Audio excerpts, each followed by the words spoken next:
Radhe Radhe. Hello guys, welcome back to our channel. তোমরা আগের ব্লগে নিশ্চয়ই দেখেছো আমরা মথুরা স্টেশনে নেমেছি। তো এখন আমরা মথুরা স্টেশন থেকে নেমে গেস্ট হাউসে এসে ফ্রেশ হয়ে খাওয়া দাওয়া করে বেরিয়ে পড়েছি বৃন্দাবনের যাত্রার উদ্দেশ্যে। তো চলো দেখতে থাকো। আজকে কোথায় কোথায় যাই পৌঁছতে পারবো না, বাকি মন্দিরগুলো দেখতে হবে। চলো তোমাদেরকে দেখাবো কোথায় কোথায় যাচ্ছি। গাইস আমরা বেরিয়ে পড়েছি এখন টোটোতে। তো চলো দেখা যাক কোথায় যাই। আর আজ আমার ভুলের জন্যই আমরা শ্রীকৃষ্ণের জন্মভূমি মন্দির দর্শন করতে পারলাম না। তোমাদের সাথে আমি পরে সবটা শেয়ার করছি আমি কি ভুল করলাম। তো আমরা মথুরায় এসে টোটো রিজার্ভ করে বেরিয়ে পড়েছি গোকুলের 4টা মন্দির দর্শন করার উদ্দেশ্যে।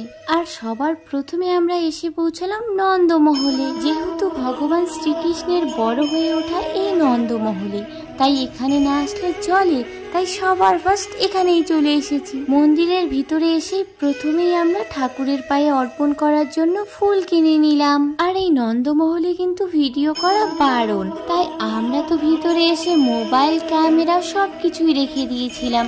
বাট পরে দেখলাম সবাই যখন ভিডিও করছে, তাই ভাবলাম আমিও একটু ভিডিও করি।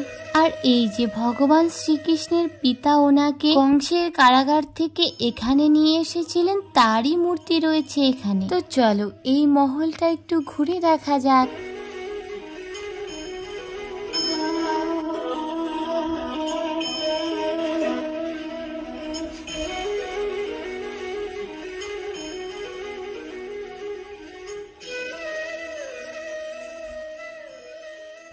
তো এই নন্দমহল দর্শন করে এখন আমরা যাচ্ছি নেক্সট আর একটা মন্দিরে। আর এখান থেকে বেরোনোর পথে কিন্তু অনেকগুলো দোকান ছিল।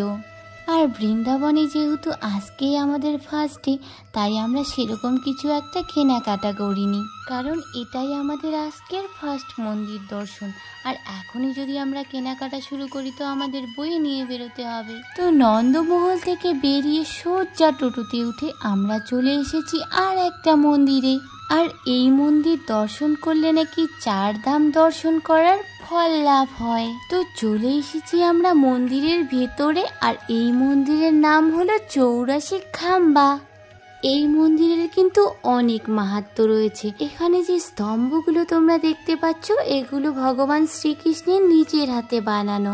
এই মন্দিরে এরকম 84টা স্তম্ভ রয়েছে, বাট গুনতে গেলে নাকি অনেক সময় 85টা হয়ে যায়।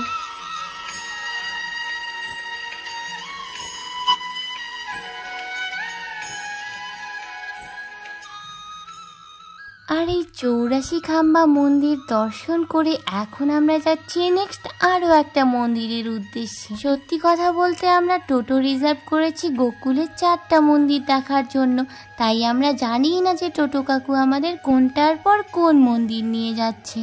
তো দেখো নেক্সট আমরা চলে এসেছি ব্রহ্মাণ্ড ঘাট মন্দিরে। আর এখানে রয়েছে যমুনা নদী। এই যমুনা নদীর পাড়ে যে ছোট ছোট ঘরগুলো দেখছো, এগুলোর ফটো আর ভিডিও কিন্তু আমি আগে অনেক ভিডিওতেই দেখেছি। আর তোমরাও কি আমার মতো এই জায়গাগুলোর ভিডিও আগে দেখেছো? তাহলে অবশ্যই কমেন্ট করে জানিও। এই মন্দিরে ভগবান শ্রীকৃষ্ণকে প্রসাদ হিসেবে নিবেদন করা হয় মাটির ঢালা, কারণ ভগবান শ্রীকৃষ্ণ ছোটবেলায় একবার মাটি খেয়ে ফেলেছিলেন। মা যশোদা যখন ওনাকে মুখ খুলতে বলেছিলেন, মুখ খুলতে কিছুতে রাজি হচ্ছিলেন না। এরপর যখন মুখ খুললেন, তখন মা যশোদা ভগবান শ্রীকৃষ্ণের মুখে পুরো ব্রহ্মাণ্ড দর্শন করেছিলেন, তাই এই মন্দিরের নাম হয়েছে ব্রহ্মাণ্ড ঘাট। আর এই মন্দির থেকে বেরিয়ে আমরা চলে গেলাম সোজা রুমে। টোটো কাকু আমাদের 4টা মন্দির দর্শন করানোর কথা বলেছিলেন, বাট আমাদের 3টা মন্দির দর্শন করিয়েছেন। আর রুমে গিয়ে ফ্রেশ হয়ে বেরিয়ে পড়েছি আবার আরো একটা মন্দির দেখার উদ্দেশ্যে। সেটা হলো শ্রীকৃষ্ণের জন্মভূমি মন্দির। আর দেখো আমরা উঠে পড়েছি অটোতে। আর দিদা আমাদের এটাই বলছিল যে অটো কাকুর নামে তোরা যে এভাবে বলছিস, শুনলে উনি কি ভাববেন। বাট দিদা তো এটাই ভুলে গেছে যে এখানে কেউ বাংলাই বোঝে না। আর টোটো কাকুর নামে আমরা কিন্তু সেরকম কিছু বলিনি, জাস্ট এটাই করছিলাম আমরা, ভাড়া না জানা সত্ত্বেও সব জায়গায় বার্গেনিং করছিলাম। তো চলে এসেছি আমরা শ্রীকৃষ্ণের জন্মভূমি মন্দিরে। আর এই মন্দিরের এই কারাগারের ভিতরে জন্ম হয়েছিল শ্রীকৃষ্ণের। তোমরা হয়তো অনেকেই জানো এই মন্দিরে ক্যামেরা, মোবাইল, স্মার্ট ওয়াচ কোনো কিছু অ্যালাউড নেই।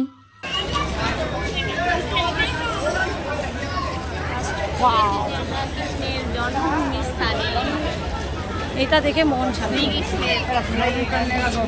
আর রাতের বেলা দেখতে মানে চলো দেখা যাক। এখানে হচ্ছে মোবাইল নিয়ে নেবে, সেই জন্য ভিতরে কিছু দেখা যাবে না, বাইরে থেকেই দেখিয়ে দেবো। তো তারপর আমি এলাম এখানে মোবাইল ক্যামেরা সব জমা করতে, আর এখানে এসে দেখি দুটো সামান রাখার ঘর আছে, বাট এতটাই ভিড় যে আমার মনে হয়েছিল এখানে জিনিসপত্র জমা করতেই আমাদের 1 ঘন্টা চলে যাবে। তাই এখানে আমি একটু বেশি পাকামো মেরে ডিসাইড করলাম যে ওরা 3 জন আগে মন্দিরে ঘুরে আসুক, তারপর বুনু আর আমি আর একবার চলে যাব। আর আমি এই যে সব জিনিসপত্রগুলো পাহারা দেওয়ার জন্য বাইরেই থেকে গেলাম। আর এইদিকে দেখো কি কাণ্ড হয়ে গেছে, বুনুর হাতের স্মার্ট ওয়াচ খুলতে ভুলে গেছে, তাই বুনুকে ভিতরে যেতেই দেয়নি। আর বাইরে বেরিয়ে এসে ওর কি অবস্থা হয়েছিল দেখো। ভিডিও पर दिखाती हूँ ये मासूम लड़की का क्या हालत हो गई। আসলে আমি ওদেরকে বলেছিলাম যে আমি এই জায়গাটাতেই দাঁড়িয়ে থাকবো, আর আমি তো এখানেই দাঁড়িয়েছিলাম, বাট ও গেট থেকে বেরোনোর পর অন্যদিকে চলে যায়। আর সব দিক নাকি একই রকম দেখতে লাগছিল, তাই ও আমাকে খুঁজেই পায় না। আর সাথে তো কোনো মোবাইলও ছিল না। তারপর ও অন্য একজনের মোবাইল নিয়ে আমাকে ফোন করে তারপর আমাদের দুজনের দেখা হলো। আর এসব করতে অনেকটা দেরি হয়ে গেল, তাই আমরা ভাবলাম মাসি আর দিদা আগে ঘুরে আসুক, তারপর আমরা ভিতরে যাচ্ছি। আর তারপর যা হলো সেটা তো জাস্ট বলার মতোই না। এখানে মন্দির বন্ধ হয়ে যাওয়ার টাইম হয়ে যাচ্ছিল, এদিকে মাসি আর দিদা আসছিলই না বাইরে, ওরাও আমাদেরকে খুঁজে পাচ্ছে না হয়তো বেরিয়ে, এই ভেবে আমরা আবার ওদেরকে খুঁজতে শুরু করে দিয়েছিলাম। বাট এরকম অনেক কিছু হয়ে যাওয়ার পর ফাইনালি ওরা মন্দির বন্ধ করার 10 মিনিট আগে বাইরে এলো।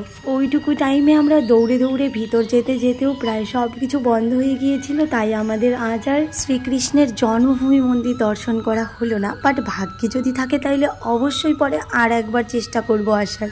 গাইস আমরা এখন বাড়ি না হোটেলে চলে এসেছি। আমরা এসেছি থেকে ঘুরেই যাচ্ছি হয়নি। এখন আমরা খাবো, খাওয়া দাওয়া করে তারপর আমরা বেরোবো গিরি গোবর্ধনে যাওয়ার জন্য। তো তোমরা দেখতে থাকো। আর আমরা আগেই রাতের খাবারের জন্য অর্ডার করে গিয়েছিলাম, তাই আসার সাথে সাথেই খাবার দাবার পেয়ে গেলাম। আর খাওয়া দাওয়া করে নেওয়ার পর এদের অবস্থা দেখো, সবাই তো শুয়েই পড়েছে, বললো একটু রেস্ট নিয়ে তারপর বেরোবো। বাট তারপর দেখলাম সবাই পুরো ঘুমিয়েই গেছে, আর আমি এদিকে বসে বসে আছি যাওয়ার আশায়। কারণ গিরি গোবর্ধন পরিক্রমা করতে নাকি অনেকটা সময় লেগে যায়, 22 কিলোমিটার পরিক্রমা ওখানে। তাই আমরা ভেবেছিলাম যে আজকে সারা রাত ধরে আমরা পরিক্রমা করব, বাট কি আর করা যাবে, এরা সবাই ঘুমিয়ে পড়েছে দেখে আমি আর ডাকাডাকি করলাম না। তো চলো আজকের মতো এখানেই টাটা, কালকে তোমাদের সাথে দেখা হচ্ছে বৃন্দাবনের বাকি মন্দিরগুলোতে গিয়ে।